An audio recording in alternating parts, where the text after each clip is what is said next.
दुपारी जेव्हा क्लिनिकला सुट्टी होऊन घरी जायला निघाले ना, तेव्हा म्हटलं आभाळ खूप आलं होतं आणि आधीसुद्धा खूप पाऊस पडून गेला होता. बघा इकडे खूप पाणी जमा झालंय आणि पार्किंगसाठी इकडे गाड्या असतात, तर इथे खूप सगळं पाणी जमा झालं होतं कारण खूप मोठा पाऊस पडला होता. आणि थोडंसं आता ऊन पडलं होतं, पण आभाळसुद्धा खूप होतं कारण आता थोड्या वेळानंतर असं पावसाचं सुद्धा वातावरण झालेलं आहे.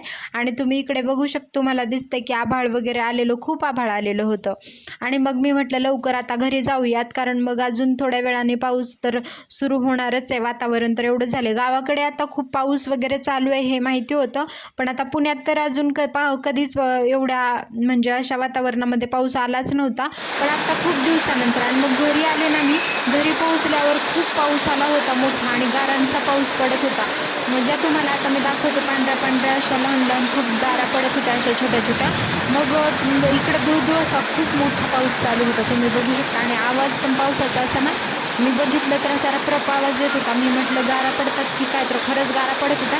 थोडा वेळ मग त्या पडल्या आणि मग नंतर साधा पाऊसच चालू झाला. पण खूप मोठा पाऊस होता.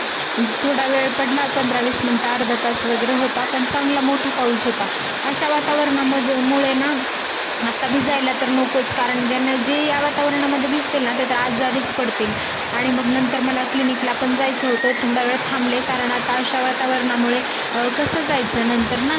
आणि अचानकच पाऊस सुरू झाला होता त्यामुळे, आणि आता खूप गरमसुद्धा होत होतं, कारण अशा वातावरणामुळे असं गरम व्हायला होत होतं आणि पाऊस पडल्यामुळे सगळं वातावरण एकदम शांत झालेलं.